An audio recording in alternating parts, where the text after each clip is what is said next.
Hello students, hope you are going very well. I will start unit real numbers and I explain some of the topics that explain in last classes. 9th में आपने natural number, whole number, integers, rational number वगैरह सब कुछ पढ़ा होगा, but I will explain one more time here. What are natural numbers? Natural number क्या होते हैं? The counting numbers are said to be natural number and denoted by, किससे denote करते हैं नेचुरल नंबर्स को? एन से. And these are like 1 2 3 4 goes up to unlimited terms. We have to adjust these as natural number, means numbers starting from 1 to unlimited numbers are called natural numbers. Next term is whole numbers. whole numbers भी आपने पहले पढ़ा हुआ है.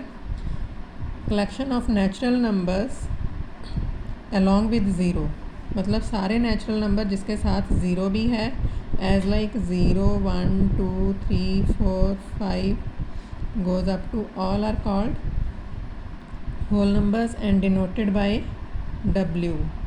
इनको हम किससे denote करते हैं? W से.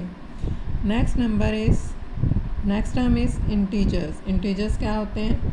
Collection of natural numbers and it's negatives, means minus any terms on the left side means negative terms, unlimited negative terms as like -5, -4, -3, -2, -1, 0, 1 2 3 goes up to all of these numbers. All the natural numbers with their negatives along with 0 are called integers.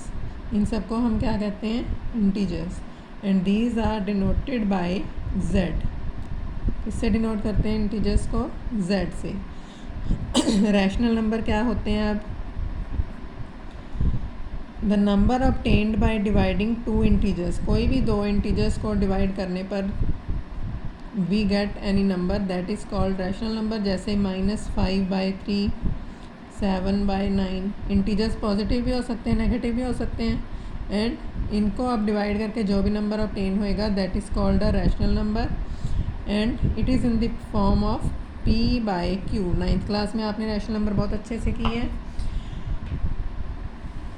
Rational number are always in form of P/Q.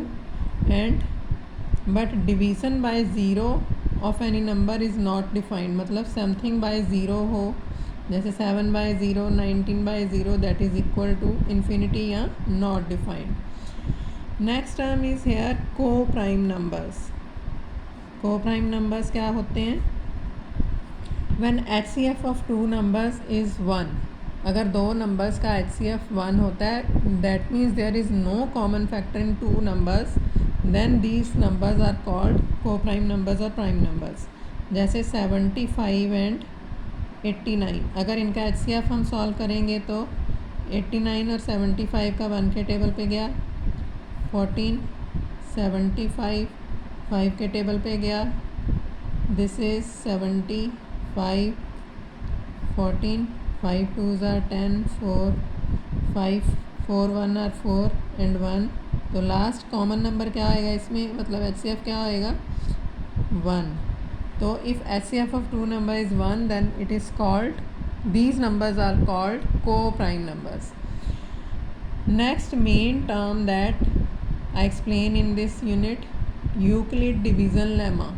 Euclid division lemma हमने जो इस exercise में main करना है, ये सारे numbers तो आपने पहले भी क्लासेस में पढ़े होंगे, थोड़े बहुत इस एक्सरसाइज में, आगे की एक्सरसाइज में भी आएंगे क्वेश्चंस.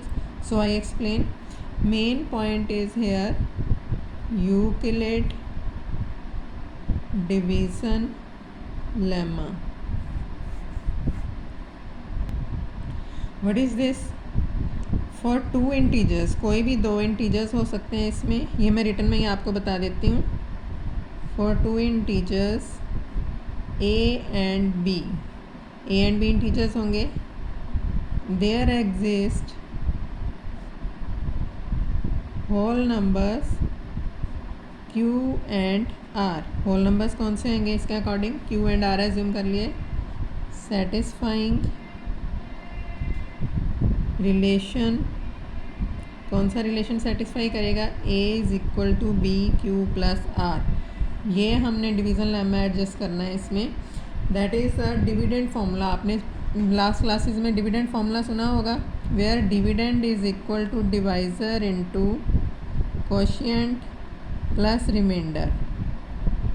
ठीक है, ये आपने पढ़ा होगा पहले।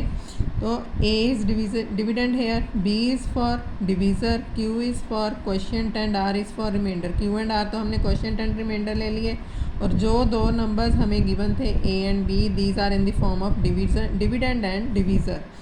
तो satisfying the relation a is equal to bq plus r, where 0 is less than equal to r is less than b, means 0 और b, 0 और डिवीज़र के बीच में रिमाइंडर हमें एडजस्ट करना है, मतलब remainder always in between 0 and divisor ही आएगा, where q and r are quotient and remainder. This is called division lemma. तो इसके अकॉर्डिंग आपको क्वेश्चन करवाने हैं मेन आगे। एंड एक इसमें मेन टॉपिक है rational number expressed in lowest term is has factors 2 और 5। जो भी रैशनल नंबर लोएस्ट टर्म में सॉल्व हो सकता है, दैट्स फैक्टर्स आर 2 और 5 इन डिनोमिनेटर। डिनोमिनेटर में जिसके फैक्टर्स 2 and 5 होंगे, and that can be written as terminating non recurring decimal expansion. Terminating non recurring decimal expansion क्या शो करेंगे इसमें? टर्मिनेटिंग नॉन रैकरिंग या नॉन रिपीटिंग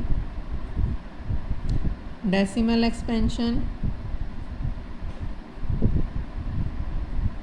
या फिर नॉन टर्मिनेटिंग रैकरिंग या रिपीटिंग। रैकरिंग को रिपीटिंग भी बोला जा सकता है। यह आपने 9th क्लास में की होगी पहले, फर्स्ट यूनिट में रियल नंबर्स में बहुत अच्छे से एक्सप्लेन की हुई है, उसी के अकॉर्डिंग है। बट इसमें एक फॉर्मूला एडजस्ट होएगा जिसमें डिवीज़न डिनोमिनेटर की वैल्यू 2 और 5 होगी, वो मैंने इसमें एक्सप्लेन की है, बस बाकी पूरा नहीं एक्सप्लेन करूँगी क्योंकि 9th क्लास में आप कर चुके हो पहले। Non terminating recurring decimal expansion, what are these? A rational number expressed in lowest term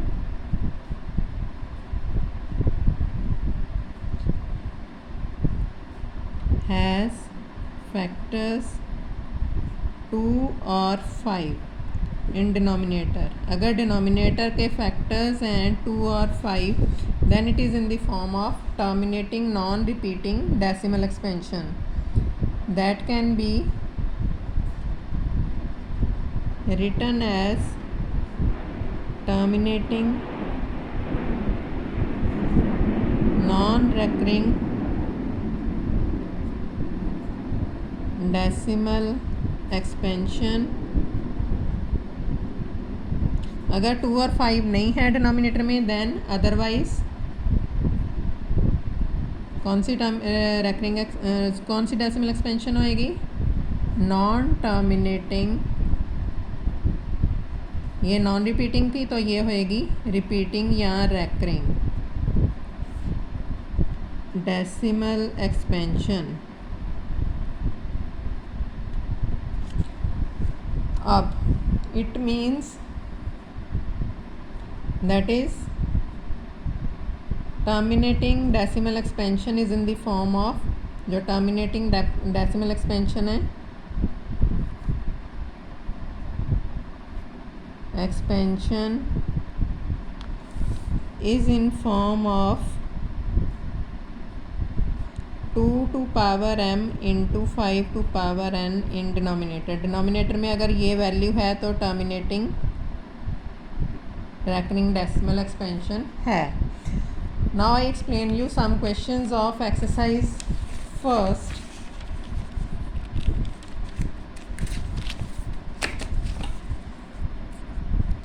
Here is use Euclid algorithm to find HCF of 4052। Example number first, I explain examples and you have to solve the questions of exercise। Example number first, Euclid algorithm, दो numbers दिए हुए हैं, उनके according Euclid algorithm show करनी है हमने। 4052 and 12576।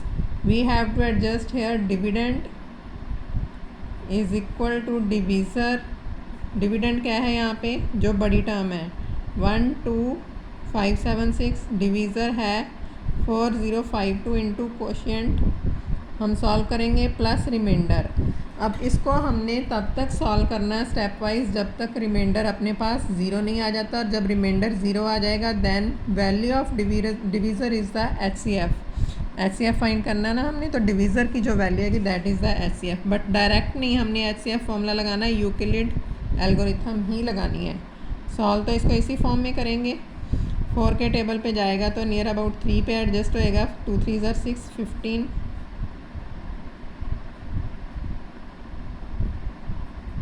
12, it will B 0 2 4, multiply by करेंगे इसको 3 प्लस रिमाइंडर इज़ 420। अब नेक्स्ट स्टेप में क्या लेना है हमें, 4052, क्योंकि हमने 4052 को डिवाइड करना है अब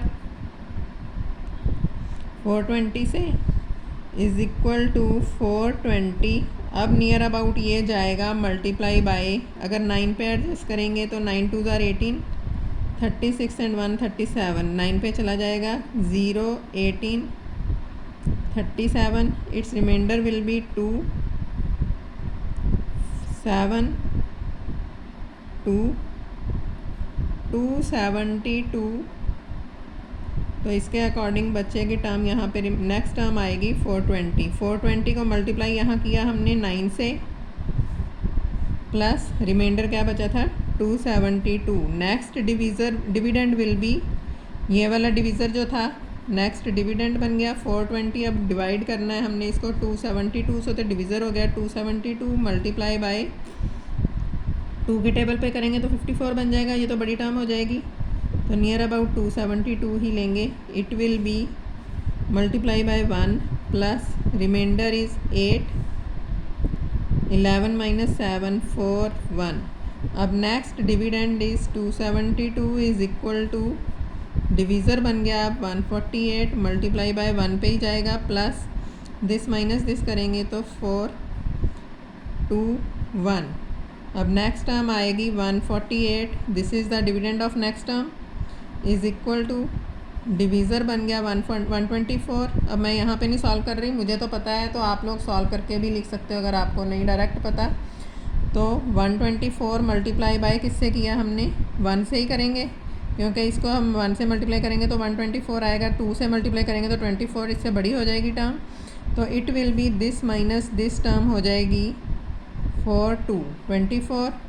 अब 124 is the next dividend, 24 is the divisor, multiply by करेंगे 5 तो 120 आ जाएगा, रिमाइंडर बच जाएगा 4। अब next dividend is 24, divisor is 4 into 6 plus 0, 0 आ गया remainder, that means HCF of 4052 and 12576 is equal to क्या आया अपने पास, this value 4। This is the answer of this question. HCF formula वैसे आपको 7th 8th में करवाया होगा, इस फॉर्म में करवाते हैं, बट यहाँ हमने इस फॉर्म में नहीं करना, एल्गोरिथम यूज़ करनी, यूक्लिड एल्गोरिथम। और यूक्लिड एल्गोरिथम सॉल्व करने के लिए हमें स्टार्टिंग तो इसी फॉर्मूले से अप्लाई करना पड़ेगा और फॉर्मूला अप्लाई करते जाना है, so that we can solve the answer. अब next example is example number 2, show that every positive even integer. अच्छा, ये एग्जाम्पल एंड नेक्स्ट एग्जाम्पल है show that any positive odd integer is in the form of this one. इसमें proper हमने Euclid division lemma use करना है, तो ये examples I will explain in my next video. And last example है example number 4। तो इसके according example number 4 मैं करवा रही हूँ, क्योंकि ये जो टर्म है इसमें दी हुई हैं न्यूमेरिकल वैल्यूज़ ही हैं, तो इसके अकॉर्डिंग ये क्वेश्चन इसी मेथड से सॉल्व होएगा, यूक्लिड एल्गोरिथम से ही। तो जो यूक्लिड लेमा यूज़ करना है हमने, तो वो मैं नेक्स्ट वीडियो में एक्सप्लेन करूँगी। Here is question number 4th is a sweet seller has 420 Kaju Barfi and 130 Badam Barfis. She wants to stack them in such a way that each stack has same number and then they take up the least area of the tray. मतलब एक tray में पहले उसने काजू barfi place की है, उसके ऊपर बादाम बर्फ़ी, फिर काजू बर्फ़ी, फिर बादाम बर्फ़ी, फिर काजू बर्फ़ी, फिर बादाम बर्फ़ी, इस वे से उसने स्टैक बनाए हैं। तो आगे हमें फाइंड करना है what is the number of that can be placed in each stack for this purpose. Her stack में कितनी कितनी बर्फ़ीज़ प्लेस करेंगे तो वो हमें फाइंड करना है। तो यहाँ पे नंबर ऑफ़ काजू बर्फ़ी कितनी है is equal to 420, number of badam barfi is equal to 130। हमें फाइंड क्या करना, number of that can be placed in each stack, number of barfis placed in each stack for this purpose, for the purpose is equal to division algorithm of 420 and 130।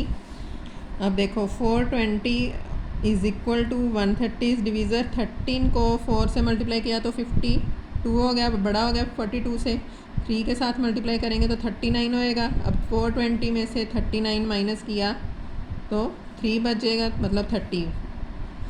420 को 130 से multiply किया तो 3 पे 390, this is 30। अब next term ऐसे ही solve करनी है। 130 is the dividend, 30 is the divisor, into 30 को हम मल्टीप्लाई करेंगे यहाँ पे 4 पे, 3 4 12 होता है, इससे छोटी टर्म है, प्लस इसमें करेंगे 10, मतलब 120 प्लस 10 130 हो गया।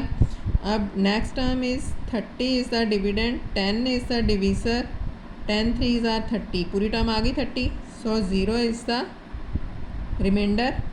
Now according to it HCF of 420 and 130 is equal to क्या आ गया 30। So 30 barfis of each type will be placed in the stack, 30 barfis. Answer, this is the answer of this question. 30 burfis of kaju and 30 burfi badam burfi we have to place in each stack. According to it you can solve question number first, question number third,